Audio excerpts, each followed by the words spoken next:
सभी भाइयों को मेरी तरफ से प्यार भरा और दिल से नमस्कार। और मैं एसएससी जीडी के लिए लेकर आ चुका हूँ। एसएससी जीडी, ठीक है। इम्पोर्टेंट 30 क्वेश्चन मैं आपके लिए लेकर आया हूँ। अभी आपके जो 7 तारीख को पेपर है और किसी का 11-12 को भी है, तो उनके लिए मोस्ट इम्पोर्टेंट साबित होने वाला है ये पेपर, ठीक है। आप सभी को पता है कि मैं हॉस्पिटल में होने के कारण मैं आपके लिए लाइव क्लासें नहीं लेके पा रहा हूँ, तो और क्वेश्चन भी टाइप करने का इतना टाइम नहीं मिलता है कि ऑप्शन कब बनाए और क्या करें। इसके हिसाब से मैं वन लाइनर में लेके आया हूँ। टॉप 30 क्वेश्चन देख लेना और कितने सही होते हैं कमेंट करना है मेरे मित्र, और लाइक शेयर करना नहीं भूलेंगे। मैं अगर आपके लिए इतनी मेहनत करता हूँ तो आपका ही फर्ज है लाइक और शेयर करना। तो पहला क्वेश्चन देखो क्या कह रहा है। गोस्वामी तुलसीदास का जन्म कहाँ हुआ था, ठीक है। ये क्वेश्चन अभी तक पेपर में 2 बार पूछा जा चुका है मेरे मित्र। ये क्वेश्चन अभी तक पेपर में 2 बार पूछा जा चुका है, इसके लिए मोस्ट इंपॉर्टेंट आपके लिए साबित होता है।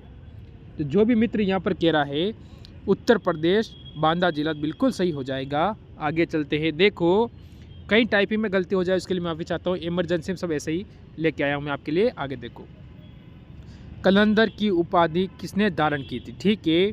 तो आपको पता है बाबर ने की थी। और बाबर भारत में कब आया था? पानीपत के प्रथम युद्ध 1526 के अंदर इसने भारत में, ठीक है, मुगल वंश की नींव रखी थी। आगे चलो। अब आप देखोगे कि कई पेपरों में यहाँ से भी क्वेश्चन बनता है कि प्रारंभ में बाबर के शव को कहाँ दफनाया गया था, यानी शुरुआत में जो बाबर के शव को दफनाया गया था वो कहाँ दफनाया गया। जैसे कि हम क्या कहेंगे, ठीक है, आगरा के आराम बाग में प्रथम बार बाबर को दफनाया गया था। अगर हम आगे चले अगले क्वेश्चन पर, ठीक है, एक बढ़िया क्वेश्चन है 4 नंबर। मियाँ की टोटी, ठीक है, मियाँ का मल्हार, मियाँ का सार किसकी कृतियाँ हैं?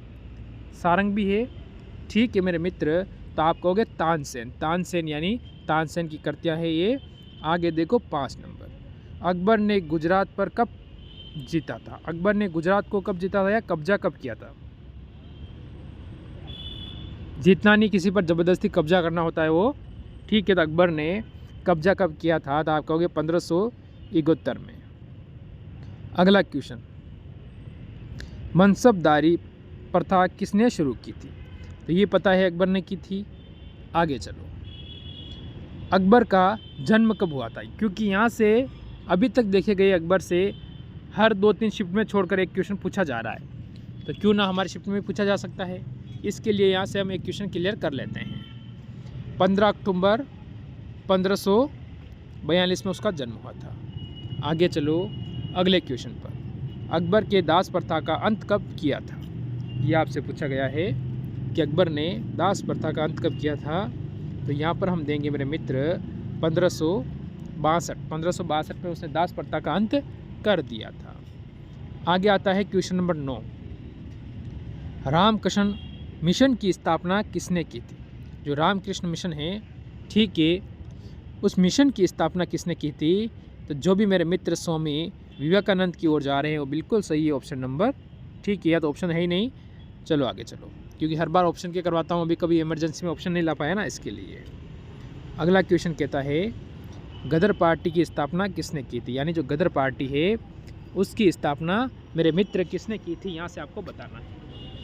तो जो भी मेरे मित्र कहता है लाला हरदयाल, और कब की थी?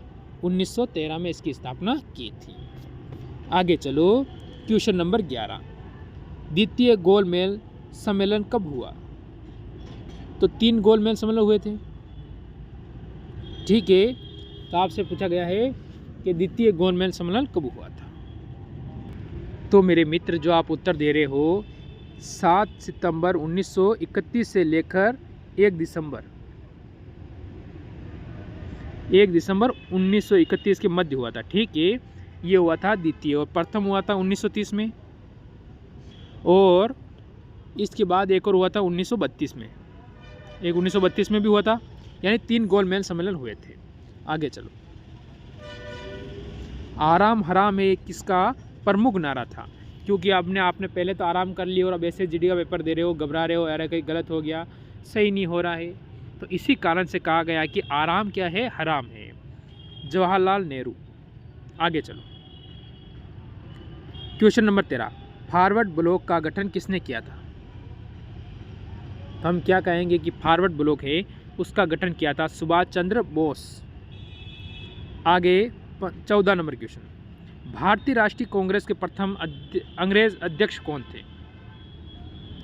भारतीय राष्ट्रीय कांग्रेस थी, जैसे कि इसकी स्थापना आपसे पूछी जाए तो आप कह सकते हो कि 1885, ठीक है। पर इसकी जो अध्यक्ष आपसे पूछा गया है जॉर्ज यूल, ठीक है, आपको याद रखना है। अगला क्वेश्चन, शिशुनाग वंश का संस्थापक कौन था? तो शिशुनाग वंश का संस्थापक तो शिशु जिसने स्थापना की उसी के नाम पर उसका वंश चला, ठीक है। तो यहाँ से आप ये रख सकते हो। आगे चलो, देखो सती प्रथा पर प्रतिबंध लगाने वाला प्रथम गवर्नर जनरल कौन था? अब उसने सती प्रथा पर क्या लगाया? प्रतिबंध लगाया कि जो आपको क्या बताऊँ मैं इसमें, तो इसके बारे में जैसे कि कोई पति मरने के बाद उसकी स्त्री को जला दिया जाता था, उसे कहते हैं सती प्रथा। तो जैसे हम लॉर्ड विलियम बेंटिंग था, राजा राम मोहन राय के सहयोग से किया गया, और कब किया गया था? 1828 में। ये भी आपको याद रखना है। आगे चलो, प्रथम विश्व युद्ध की शुरुआत कब हुई थी? जो प्रथम विश्व युद्ध हुआ था, देखो प्रथम विश्व युद्ध हुआ था, द्वितीय विश्व युद्ध हुआ था, तो आपको पता है कि प्रथम विश्व युद्ध की जो शुरुआत 28 जुलाई 1914 से 1918 तक हुआ। द्वितीय विश्व युद्ध 1939 से 1945 तक हुआ। ये तो आप सभी को पता है, क्योंकि यहाँ से क्वेश्चन बनता है, क्योंकि हम तैयारी तो फौज की कर रहे हैं और फौजी को तो क्वेश्चन कोई भी बन सकता है। आगे चलो, अगला क्वेश्चन देखो क्या कह रहा है। सूर्य की बाहरी सतह का तापमान कितने डिग्री सेल्सियस है? सूर्य की जो बाहरी सतह है उसका तापमान आपसे पूछा गया। आप बताओ, अभी गर्मी में हम इतने दूर है सूर्य से, फिर भी अपनी स्थिति कैसी हो जाती है? तो यह तो उसकी बाहरी सतह का पूछा तो बहुत बड़ा क्वेश्चन हुआ।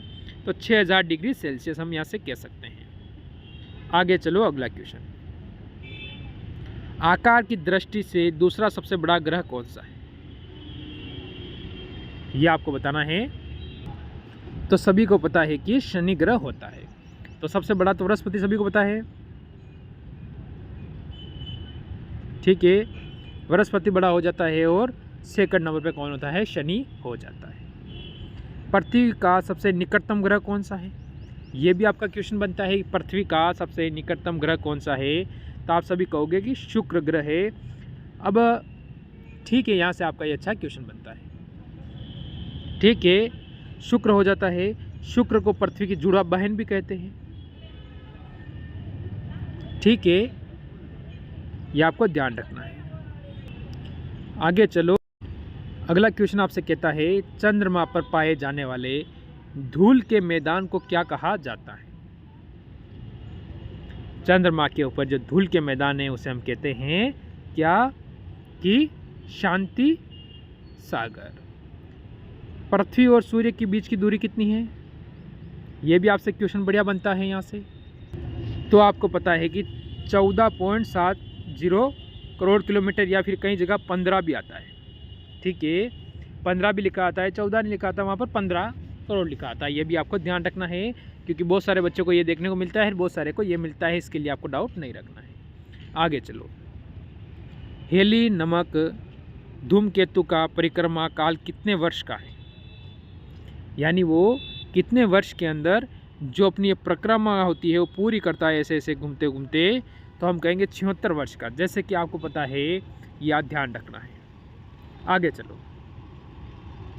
देखो विश्व का सबसे ऊंचा ज्वालामुखी पर्वत कौन सा है? इसको भूल जाओ, ठीक है, कोटापेक्स से आप भूल जाओ, इक्वाडोर आपको याद रखना है, ठीक है, इक्वाडोर से आपको याद रह जाएगा ये क्वेश्चन।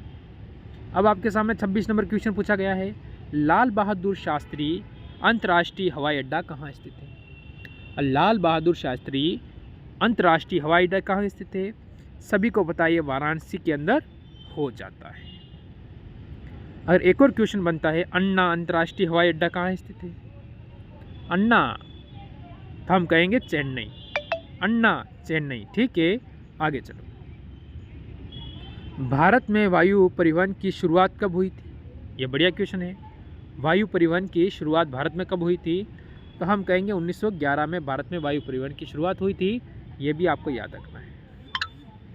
आगे चलो 29 नंबर क्वेश्चन पे। टाइगर स्टेट किस राज्य को कहा जाता है? जो टाइगर स्टेट है वो भारत के किस राज्य को कहा जाता है? तो सभी को पता है मध्य प्रदेश को कहा जाता है। फिर आता है तीसरा और आज का लास्ट क्वेश्चन, गिर वन राष्ट्रीय उद्यान किस राज्य में स्थित है? तो ये भी बढ़िया और टॉप इंपॉर्टेंट क्वेश्चन बनता है। तो आप कहोगे गुजरात में। तो ये थे आज के टॉप क्वेश्चन जो मैंने करवाए हैं। अगर अच्छा लगे तो लाइक शेयर करना नहीं भूलना है। सभी को मेरी तरफ से जय हिंद।